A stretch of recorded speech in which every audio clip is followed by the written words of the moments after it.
অভিনেতা কাঞ্চন মল্লিককে নাকি তৃণমূলের তরফ থেকে টিকিট দেওয়া হয়নি, সেটা নিয়ে কাঞ্চন মল্লিক মুখ খুলেছেন। 5 বছর আগে উত্তরপাড়া বিধানসভা কেন্দ্র থেকে অভিনেতা কাঞ্চন মল্লিককে টিকিট দিয়েছিল তৃণমূল। তোমরা জানো, নির্বাচনে জিতে বিধায়কের দায়িত্ব কাঁধে তুলে দিয়েছিলেন অভিনেতাকে। কিন্তু কী এমন হলো যে কাঞ্চন মল্লিককে টিকিট দেওয়া হলো না? আর কাঞ্চন মল্লিক কি তবে কাজ করেননি? সবটা আলোচনা করবে এই ভিডিওতে। নিউজ মিডিয়া আমি যতটুকু দেখতে পাচ্ছি সেই খবরটাই তুলে ধরার চেষ্টা করব। আর আমি কোনো দলের সাপোর্টেও নয় বা বিরোধীও নয়, ঠিক আছে? আমি নিরপেক্ষ হিসেবে ব্যাপারটাকে আলোচনা করব। তোমরা প্লিজ চ্যানেলটাকে সাবস্ক্রাইব করে দাও আমাদের ইউটিউবে, আর ভিডিওটাতে একটা লাইক দাও, পুরো ভিডিওটা স্কিপ না করে দেখো। 5 বছর আগে তাকে বিধায়ক হিসেবে দায়িত্ব দেওয়া হয়েছে টিকিট দেওয়ার পর, সে যখন জিতেছিল। তো তারপরে বিধায়ক পদের মেয়াদ শেষ, বিধায়ক পদের মেয়াদ শেষ হবে তার নাকি মে মাসে। তো সেদিক থেকে কাঞ্চন মল্লিক এখনও উত্তরপাড়ার বিধায়ক আছেন। আগামী 5 বছরের জন্য কেন কাঞ্চন মল্লিকের ওপর ভরসা রাখলো না দল? জানতে যোগাযোগ করা হয়েছিল কাঞ্চন মল্লিকের সাথে। কাঞ্চন মল্লিক নাকি বলেছেন যে আমাকে তো আগেই বলা হয়েছিল, আমি আগেই আভাস পেয়েছিলাম, তাছাড়া আমার সঙ্গে শীর্ষ নেতৃত্বেরও কথা হয়েছে, পুরোপুরি এটা দলীয় সিদ্ধান্ত। আর 5 বছর বিধায়ক হিসেবে কাজ করেছি, বিধায়ক হিসেবে না থাকলেও দলের কর্মী হিসেবে দিদির পাশে ছিলাম, আছি এবং থাকবো। কাঞ্চনের সঙ্গে দলের যে একটা প্রচ্ছন্ন দূরত্ব তৈরি হয়েছে সেটা বোঝাই গিয়েছিল সাম্প্রতিক অতীতের বিভিন্ন কয়েকটি ঘটনায়।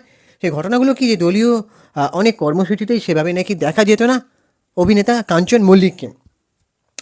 আর ঠিক যেমন অভিযোগ ছিল নিজের কেন্দ্রেই তাকে দেখতে পাওয়া যায় না, যদিও অভিনেতা বিধায়কের দাবি তাকে উত্তরপাড়াতে দেখা যায় না, এমন কেউ বা কারা প্রচার করতে চাইছেন, তবে আখেরে লাভ হবে না, এমনটা কাঞ্চন মল্লিকের দাবি। তো বিরোধী নেতাদের অভিযোগ, উত্তরপাড়ার মানুষের সমস্যা সমাধানে গত 4 বছরে বিধায়কের ভূমিকা নিয়ে প্রশ্ন রয়েছে। রাস্তাঘাটের অবস্থা বেহাল, বৃষ্টিতে জল জমার সমস্যা দীর্ঘদিনের, কাঁঠালবাগান এলাকায় একটা আন্ডারপাস বা ওভারব্রিজের দাবিও নিয়েও কোনো উচ্চবাক্যই নাকি কাঞ্চন মল্লিক করেননি। সব দেখে শুনে কি দল কাঞ্চন মল্লিককে টিকিট না দেওয়ার সিদ্ধান্ত নিল? উত্তরটা আড়ালে, এর উত্তরটা এখানে দেওয়া নেই এবং আমাদেরও জানা নেই। দেখো, এবার আমি কিছু কথা সপক্ষে বলবো, যে কি বলি বলো তো। দেখো, কোনো দলকে আক্রমণ করছি না আর কোনো দলকে খারাপও বলছে না। আমার কাছে কথা হচ্ছে মানুষের ভালো সবাই করুক, সবাই ভালোভাবে ভালোবেসে কাজ করুক, এটাই চাইবো। আর আমাদের রাজ্যটা যেন সুন্দর হয়, পুরো পৃথিবীটা গোটা দেশটা যেন সুন্দর হয়, এটাই চাইবো। আমার কাজ এখানে কোনো হিংসা ছড়ানো নয় বা ঘৃণা ছড়ানো নয়, বা কাউকে আক্রমণ করে দুটো কুরুচিকর মন্তব্য করা, এটা আমার কাজ নয়, ঠিক আছে? আমার এটা শোভা পায় না, বা আমাকে এমন কোনো শিক্ষা আমার নেই। আমার কথা বলার হচ্ছে, আমি আমাদের এই ওয়েস্ট বেঙ্গলের তৃণমূল দল, মমতা বন্দ্যোপাধ্যায়, ওনাকে আমি শ্রদ্ধা করি একজন নেত্রী হিসেবে, মুখ্যমন্ত্রী হিসেবে। আবার ওদিকে নরেন্দ্র মোদী প্রধানমন্ত্রীকেও আমি শ্রদ্ধা করি একজন প্রধানমন্ত্রী, দেশের লিডার হিসাবে, যিনি দেশটাকে সুরক্ষিত রেখেছেন।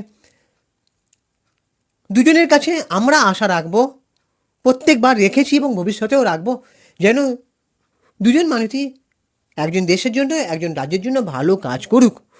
একটা দেশ চালানোর জন্য প্রধানমন্ত্রী দরকার, একটা রাজ্য চালানোর জন্য মুখ্যমন্ত্রী দরকার, সবাই যেন ভালোভাবে কাজ করে, এটাই চাইবো। এবার কাঞ্চন মল্লিককে নিয়ে কিছু কথা যদি আমার বলতে ইচ্ছা করে, তাহলে আমার যেটা বলার, আমি যদি কাঞ্চন মল্লিকের জায়গায় প্রত্যেকটা অভিনেতা অভিনেত্রীকে ধরি, যারা যারা কোনো একটা দলে আছেন, সে টিএমসিপি হতে পারে, সে সিপিএম হতে পারে, সে বিজেপি হতে পারে, অভিনেতাদের উচিত, মানে শিল্পী এক কথায় তাদেরকে বলা হয়, আমি অভিনেতা অভিনেত্রী না বলে তাদেরকে যদি ইকুয়াল টু করে শিল্পী হিসাবে কথা বলি, একজন শিল্পীর কাজ হচ্ছে সৃষ্টি করা। কাঞ্চন মল্লিক বা কোয়েল মল্লিক বা দেবদা বা আরও যারা আছে, রচনা ব্যানার্জি, আরও যারা যারা মানে ছিল রাজনীতিতে বা এখন আছে, বনিদা, ইয়াতা, এরা একটা সময় আবার বিজেপিতে গেছিলেন। তো যে দলেই যাক না কেন, আমার কথা হচ্ছে, তোমরা শিল্পী, অভিনয় করতে এসেছিলে, তোমাদেরকে তো আমরা অভিনেতা অভিনেত্রী হিসেবে জায়গা দিয়েছিলাম আমাদের মনে। আর আমরা তোমাদের সিনেমার টিকিট কেটে দেখেছিলাম বলে, সাপোর্ট করেছিলাম বলে তোমরা আজকে এই জায়গায় আসতে পেরেছো। আমরা কি কখনো বলেছিলাম তোমাদের যে তোমরা রাজনীতিতে আসলেও তোমাদেরকে আমরা একই রকমভাবে ভালোবাসা দেব? বা তোমরা তো আগে কখনো বলোনি যে আজকে আমরা অভিনেতা হতে এসেছি বা অভিনয় করতে এসেছি, শিল্পী হতে এসেছি, আমি পরে এমন একটা কাজ করব, তোমাদের যেটা পছন্দ হবে না তাও করব। তোমরা আগেই বলে দিতে পারতে, তাহলে দর্শক তোমাদেরকে প্রথমবার সাপোর্টটা দিত না, সেই সাপোর্ট ভালোবাসাটা দিত না। আজকে যদি তোমাদেরকে সাপোর্ট না করতে মানুষ, তখন তোমরা হারে হারে মর্মটা বুঝতে পারতে যে যদি একবার আমাদেরকে মানুষ ভালোবাসে, আহ, আমাকে এই জায়গাটা নিয়ে আসতো, তাহলে শুধু সেই কাজটাই আমি করতাম, তখন তোমাদের এটা মনে হতো। আজকে সেটা তোমরা পেয়ে গেছো বলে আজকে তোমাদের যা খুশি তাই করতে ইচ্ছা করছে, তাই না? টলিউড ইন্ডাস্ট্রিটাকে বাঁচানোর কথা কারোর মাথায় নেই, যে কীভাবে ইন্ডাস্ট্রিটাকে বাঁচিয়ে নিয়ে যাব, কী করে মানুষের চাহিদা অনুযায়ী সিনেমা বানিয়ে মানুষকে মনোরঞ্জন করবো আরও ভালো করে, যাতে পাবলিক টলিউড ইন্ডাস্ট্রিটা নিয়ে গর্ব করতে পারে যে না, ওদের যদি সাউথ ইন্ডাস্ট্রি থাকে, ওদের যদি একটা মালয়ালম ইন্ডাস্ট্রি থাকে, ওদের যদি একটা বলিউড ইন্ডাস্ট্রি থাকে, আমাদের এখানে একটা Tollywood industry, Bangla cinema industry আছে। এই কথাটা আমরা বলার মতন জায়গাটাই আর পাচ্ছি না। একটাই রিকোয়েস্ট করবো, ঘরে ঘরে শিল্পীরা রাজনীতিতে যাবো না। রাজনীতিতে অনেক মানুষরা আছেন, মমতা বন্দ্যোপাধ্যায় আছেন, নরেন্দ্র মোদী আছেন, আরও অনেক কলাকুশলীরা আছেন প্রত্যেকটা দলই। তারা যথেষ্টভাবে তাদের দলটাকে চালিয়ে নিয়ে যাচ্ছেন, মানুষের কী করে ভালো করতে তারা হয়তো ভাবছেন। কিন্তু শিল্পীদের কাজ শিল্পী সত্তাটাকে বজায় রাখা। একজন শিল্পীর তার শিল্প সৃজনশীলতার উপর ভরসা রাখা উচিত, যাতে তাকে অন্য কিছু করতে না হয়। আর এমন তো না যে তোমরা প্রতিষ্ঠিত নয়, সাকসেস পাওনি বলে ওই জায়গায় গেছো, এমনও তো নয়, তাই না? তো এটা আমার ব্যক্তিগত মত কিছু তুলে ধরলাম। কাঞ্চন মল্লিককে নিয়ে কিছু বিরোধীরা হয়তো বলছেন যে সে কাজ করে না।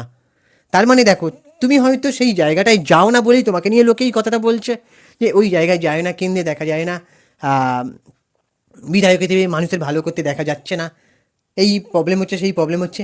একটা অভিনেতা, একজন শিল্পী, এগুলো তার কাজের ফাঁকে এত কিছু দেখার সময়টা পায় না। একটা মানুষকে এগুলো ছেড়ে তারপর রাজনীতিতে যেতে হয়, যে কোনো একটা কাজ খুব ভালোভাবে করতে হয়, তাই না?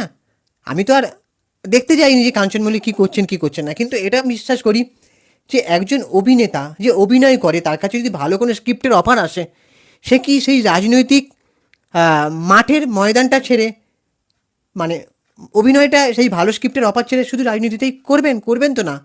তাহলে যখন যেটা সামলাতে পারবেন না, তাহলে সেই জায়গাটা যাচ্ছেন কেন? আমার এটা ব্যক্তিগত মত, কোনো আক্রমণ, আক্রোশ, ক্ষোভ প্রকাশ করছি না কারোর ওপর, এটা আমার কিছু আলোচনা সাপেক্ষর কথা। সময় দিতে হবে, একটা ভালো কাজ করতে গেলে কোথায় কী প্রবলেম আছে দেখতে হবে, যাতে বিরোধী দলও কিছু বলার সুযোগ না পায়, বিরোধী দলও অবাক হয়ে যায় যে হ্যাঁ, এই কাজটা করেছে, আমি কাজটা করতে পারিনি। যাই হোক, এবার তোমাদের কি মনে হয় তোমরা অবশ্যই কমেন্ট বক্সে জানাও। আর আমাদের ইউটিউব চ্যানেলটাকে সাবস্ক্রাইব করে দাও, ভিডিওটাতে একটা লাইক দাও, ভিডিওটা প্রচুর পরিমাণে শেয়ার করো। ঠিক মনে হলে অবশ্যই কমেন্ট করে মতামত জানিও।